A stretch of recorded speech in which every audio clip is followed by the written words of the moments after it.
আগামী 23শে আগস্ট শনিবার কৌশিকী অমাবস্যার দিন পারলে সন্ধেবেলায় গোপনে পুড়িয়ে দিন এই জিনিসটি। আপনার গৃহের সমস্ত বাস্তু দোষ দূর হবে এবং পরিবারের কোনো ব্যক্তির ওপর যদি নজর দোষ লেগে থাকে সেটিও কেটে যাবে মা কালীর আশীর্বাদে। মা কালী অশুভ শক্তির বিনাশ করেন, তাই এই উপায়টি যদি আপনারা সঠিক নিয়মবিধি মেনে করতে পারেন তবে আপনার সংসার ভরে উঠবে সুখ শান্তি এবং সমৃদ্ধিতে। রাধে রাধে বন্ধুরা, আপনাদের সকলকে নতুন আরেকটি ভিডিওতে আরও একবার অনেক স্বাগত। আশা করি ঈশ্বরের কৃপায় আপনারা খুব ভালো আছেন এবং সুস্থ আছেন। সামনেই আসতে চলেছে কৌশিকী অমাবস্যা। বছরের আর 12টি অমাবস্যার থেকে এই কৌশিকী অমাবস্যা একেবারেই স্বতন্ত্র এবং এর গুরুত্বও অনেক। প্রতি বছর এই দিনে দেশের বিভিন্ন সতীপীঠে ভক্তদের ভিড় লেগে থাকে। বিশ্বাস করা হয় এই দিনে মায়ের কাছে প্রার্থনা করলে ভক্তের সকল মনস্কামনা পূরণ করেন মা, ভক্তদের একদম খালি হাতে ফেরান না মা। কথিত আছে এই অমাবস্যা তিথিতেই মহামায়া কৌশিকীর রূপ ধারণ করেছে এবং দুই ভয়ঙ্কর রাক্ষস শুম্ভ ও নিশুম্ভকে হত্যা করেছিলেন। এই বিশেষ দিনে দূর দূরান্ত থেকে অসংখ্য ভক্তরা আসেন মাতৃদেবীর আরাধনা করতে। কৌশিকী অমাবস্যা তিথিটি হচ্ছে অশুভ শক্তির ওপর শুভ শক্তির বিজয়ের তিথি, তাই যে কোনো টোটকা উপায় বা প্রতিকার করার জন্য এই দিনটি অত্যন্ত ফলপ্রদায়ী। এই দিনের সন্ধেবেলায় যদি আপনারা আপনাদের বাড়ির বাস্তুদোষ ও পরিবারের কোনো ব্যক্তির ওপর নজর দোষ কাটাতে চান বা পারিবারিক বাধা বিপত্তি কাটাতে চান তাহলে এই উপায়টি অবশ্যই করবেন। এই উপায়টি একটি পরীক্ষিত ও প্রমাণিত বিশেষ উপায়, তাই আপনাদের সকলকে অনুরোধ করছি ভিডিওটি সম্পূর্ণ ভিডিওটি দেখার পর কেমন লাগলো অবশ্যই কমেন্ট করে জানাবেন এবং কমেন্টে জয় মা কালীর জয় লিখতে একদম ভুলবেন না। ভিডিওটি ভালো লাগলে লাইক শেয়ার ও নতুন বন্ধুরা প্লিজ চ্যানেলটি সাবস্ক্রাইব করে পাশে বেল বাটনটি অন করে নেবেন যাতে আমার পরবর্তী ভিডিও নোটিফিকেশন খুব সহজেই আপনাদের কাছে পৌঁছে যায়। আর যে সকল বন্ধুরা অলরেডি চ্যানেলটি সাবস্ক্রাইব করে পাশে আছেন তাদের অসংখ্য ধন্যবাদ। তো চলুন বন্ধুরা আসা যাক মূল পর্বে। সবার প্রথম জানিয়ে দিই এবছর অর্থাৎ 2025 সালে কৌশিকী অমাবস্যা কবে পড়েছে। কৌশিকী অমাবস্যা পড়েছে বাংলার 6ই ভাদ্র 1432, ইংরাজির 23শে আগস্ট 2025 শনিবার দিন। তবে অমাবস্যা তিথি কিন্তু লাগছে শুক্রবার সকাল 11:55 থেকে এবং অমাবস্যা তিথি থাকবে শনিবার সকাল 11:24 পর্যন্ত।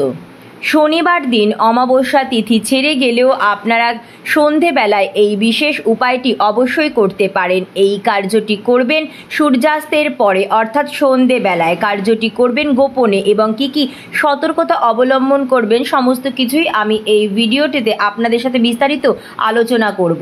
প্রথমেই বলে রাখি বন্ধুরা, কৌশিকী অমাবস্যার দিনটি কিন্তু সকাল থেকেই খুব সুন্দরভাবে শুরু করবেন। প্রথমেই চেষ্টা করবেন খুব সকাল সকাল পারলে সূর্যোদয়ের আগে অর্থাৎ ব্রহ্ম মুহূর্তে ঘুম থেকে ওঠার। দিনের যে কয়েকটি সময় রয়েছে তার মধ্যে ব্রাহ্ম মুহূর্ত হচ্ছে সব থেকে পবিত্র সময় এবং এই সময় যখন ঈশ্বরের সাথে মানুষের সব থেকে বেশি সংযোগ স্থাপন করার সময়।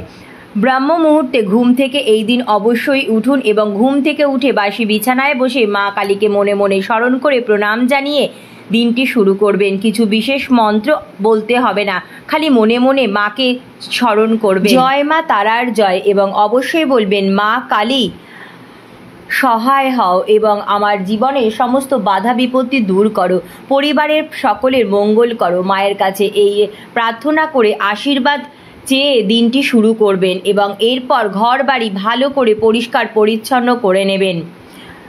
যদি ঘর বাড়ি পরিষ্কার পরিচ্ছন্ন না থাকে তাহলে বাড়িতে কিন্তু নানা রকম বাধা বিপত্তি, বাস্তু দোষ, নজর দোষের মতো সমস্যা লেগেই থাকবে। তাই আপনারা অবশ্যই প্রতিদিন ঘর বাড়ি খুব ভালো করে পরিষ্কার পরিচ্ছন্ন করুন এবং এই দিন অবশ্যই সকাল সকাল ঘুম থেকে উঠে ঘর বাড়ি এবং বাড়ির সদর দরজা ভালো করে পরিষ্কার পরিচ্ছন্ন করে সকাল সকাল স্নান সেরে নেবেন। পারলে অবশ্যই এই দিন আপনার বাড়ির নিকটবর্তী পবিত্র কোনো নদী অথবা গঙ্গা স্নান করুন। আর যদি সম্ভব না হয় সেক্ষেত্রে বাড়িতেই স্নান সেরে নিতে পারেন। স্নান সেরে শুদ্ধ বস্ত্র পরিধান করে নিজ মস্তকে ও পুরো বাড়িতে সর্বত্র গঙ্গাজল ভালো করে ছিটিয়ে দেবেন। গঙ্গাজল অত্যন্ত পবিত্র, পরিবেশ থেকে নেগেটিভিটি দূর করে। তাই বন্ধুরা অবশ্যই আপনারা এই কার্যটি প্রতিদিন করবেন। এই দিন মা কালীর আরাধনা করতে কিন্তু একদম ভুলবেন না। যদি আপনার ঠাকুরের সিংহাসনে মাতৃশক্তির কোনো বিগ্রহ বা পটচিত্র থাকে তবে অবশ্যই সেখানে লাল জবা ফুল দিয়ে মায়ের পুজো আরাধনা করুন। যদি সেটি না থাকে সেক্ষেত্রে আপনাদের বাড়ির নিকটবর্তী কোনো মা কালীর মন্দিরে গিয়ে আপনি পুজো দিয়ে আসুন। এই দিন মা কালীকে লাল জবা ফুলের মালা নিবেদন করলেও মা কালীর আশীর্বাদ পাওয়া যাবে। তাই মন্দিরে গিয়ে একটি লাল জবা ফুলের মালা অবশ্যই মাকে নিবেদন করবেন। মা কালীর অত্যন্ত প্রিয় ফুল হচ্ছে রক্তকরবী ও লাল পদ্ম। তাই কৌশিকী অমাবস্যাতে অবশ্যই মা কালীকে লাল জবা ফুল, রক্তকরবী বা লাল পদ্ম ফুল নিবেদন করতে একদম ভুলবেন না। অত্যন্ত ভালো সুফল পাবেন এবং সেদিন মায়ের কাছে ভক্তি ভরে পুজো আরাধনা করুন। আপনার পরিবারের মঙ্গল প্রার্থনা করুন।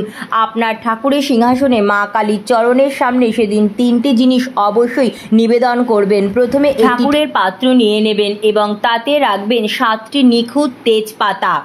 তেজপাতা যেন একদম ছেঁড়া ফাটা না হয়, একদম 7টি নিখুঁত তেজপাতা, তার সাথে 7টি ফুলযুক্ত লবঙ্গ এবং নিয়ে নেবেন 1 টুকরো কর্পূর। এই 3টি জিনিস মা কালীর চরণের কাছে নিবেদন করে দেবেন এবং সকালবেলা যখন পুজো দেবেন তখনই এই জিনিসটি মায়ের চরণে নিবেদন করবেন। প্রদীপ ধূপকাঠি জ্বালিয়ে নিজ সাধ্য মতো নৈবেদ্য সাজিয়ে মায়ের কাছে ভোগ নিবেদন করে মায়ের পুজো আরাধনা করবেন। কৌশিকী অমাবস্যার দিন অবশ্যই বাড়িতে নিরামিষ রান্না করবেন। এই দিন অবশ্যই নিরামিষ আহার গ্রহণ করবেন। অমাবস্যা ব্রত উপবাস এবং পুজো 2 শনিবার উপোস রেখেই মা কালীর পুজো আরাধনা করবেন। আপনি যদি রাত্রি অবধি উপবাস থাকতে না পারেন সেক্ষেত্রে কোনো অসুবিধা নেই। আপনি যতক্ষণ পুজো না দেবেন ততক্ষণ উপবাস থাকুন এবং তারপর অবশ্যই নিরামিষ আহার গ্রহণ করতে পারেন। তবে ভুল করেও কোনো রকম আমিষ জাতীয় খাবার কিন্তু সেদিন ঘরে আনবেন না বা রান্নাও করবেন না। এরপর সন্ধেবেলা যখন সন্ধে পুজো করবেন তার আগে এই জিনিসটা অবশ্যই মনে রাখবেন বন্ধুরা। কৌশিকী অমাবস্যার দিনে কিন্তু নানা রকম তন্ত্র সাধকেরা নানা রকম টোটকা উপায় করে থাকেন। তাই বন্ধুরা সেই সমস্ত কাজ থেকে আপনাদের পরিবারকে রক্ষা করবার জন্য প্রত্যেকেই কিন্তু সন্ধেবেলা সেদিন কোনো অচেনা জায়গায় যাবেন না বা অচেনা কোনো ব্যক্তির সাথে তো একদমই যাবেন না বা ফাঁকা জায়গায়, শ্মশান এরকম জায়গায় একদম যাবেন না। চেষ্টা করবেন সন্ধেবেলা বা রাত্রিবেলা বাড়িতেই থাকতে এবং বন্ধুরা সেই দিন চুল দাড়ির নখ একদম কাটবেন না এবং অবশ্যই নিরামিষ আহার গ্রহণ করবেন এবং মা কালীকে মনে মনে স্মরণ অবশ্যই করবেন। সন্ধেবেলায় বাড়ি ঘর দোর সর্বত্র আলোকিত রাখবেন। বারবার বলছি কৌশিকী অমাবস্যার দিন বাড়ি ঘর দোর বিশেষ করে বাড়ির সদর দরজায় সুন্দরভাবে পরিষ্কার পরিচ্ছন্ন তো সকলেই করে নেবেন এবং সন্ধেবেলা 2টি মাটির প্রদীপ, তাতে তিলের তেল বা সর্ষের তেল দিয়ে মুখ্য দরজার দুপাশে অবশ্যই প্রজ্বলন করে দেবেন। একটি প্রদীপ তুলসী তলায় প্রজ্বলিত করবেন এবং বাড়ি ঘর দোর সর্বত্র আলোকিত রাখবেন যেন কোথাও অন্ধকারাচ্ছন্ন না থাকে। এই বিশেষ দিনে মা নিশুম্ভকে বধ করেছিলেন কিন্তু তার আগে অশুভ শক্তির বিকাশও হয়েছিল। তাই বন্ধুরা এই দিন তন্ত্র সাধকের দিন, নানা রকম টোটকা উপায় করার দিন। সেই সমস্ত কাজ থেকে আপনাদের পরিবারকে রক্ষা করার জন্য এই উপায়গুলি আমাদের অবশ্যই করতে হবে। বাড়ি ঘর দোর পরিষ্কার পরিচ্ছন্ন রাখবেন, সর্বত্র আলোকিত রাখবেন এবং বাড়ির মুখ্য দরজার পাশে 2টি তিল তেলে প্রদীপ বা সর্ষের তেলে প্রদীপ প্রজ্বলন করতে কিন্তু একদম ভুলবেন না। সন্ধেবেলায় যখন আপনারা সন্ধ্যা দেবেন তখন আপনি ঠাকুর ঘরে এসে মা কালীর সামনে প্রাণ ভরে প্রার্থনা করবেন, ধূপকাঠি তেলে প্রদীপ ধরাবেন এবং একটি ধুনুচি নিয়ে নেবেন। এই দিন মাকে কিন্তু অবশ্যই একটি মাটির নতুন ঘিয়ে প্রদীপ নিবেদন করবেন। আপনাদের যদি বাড়িতে আগে থাকতে পিতলের ধুনুচি থাকে তাহলে তো খুব ভালো কথা, সেই ধুনুচি নিয়ে নেবেন। আর যদি আপনাদের পিতলের ধুনুচি না থাকে তবে আপনারা দশকর্মার দোকান থেকে একটি মাটির নতুন ধুনুচি অবশ্যই নিয়ে আসবেন এবং ধুনুচিতে নিয়ে নেবেন মায়ের চরণে নিবেদিত সেই 7টি তেজপাতা, লবঙ্গ এবং কর্পূর এবং একটি দেশলাই সহযোগে জ্বালিয়ে দেবেন এবং এটি থেকে যে ধোঁয়া তৈরি হবে সেই ধোঁয়াটি আপনার বাড়ির সর্বত্র দেখাবেন। এই সময় বাড়ির দরজা জানলা সমস্ত কিছুই কিন্তু কিছুক্ষণের জন্য বন্ধ করে নেবেন। কিছুক্ষণ পর আপনারা বাড়ির সদর দরজা সবার প্রথম খুলে দেবেন এবং তারপর আস্তে আস্তে জানলাও খুলে দিতে পারেন যাতে ধোঁয়া বাইরে বেরিয়ে যায়। এই উপায়টি আপনারা করবেন কৌশিকী অমাবস্যার দিন সন্ধেবেলা। উপায়টি যখন আপনারা করবেন যেন বাড়ির সদস্যরা বাড়িতেই থাকে। তবে বন্ধুরা এই কাজটি করবেন কিন্তু একদম গোপনে, বাড়ির বাইরের কোনো সদস্য যেন আপনাকে এই কাজটি করতে না দেখে, তাহলে কিন্তু এই কাজটি ফলপ্রদায়ী হবে না।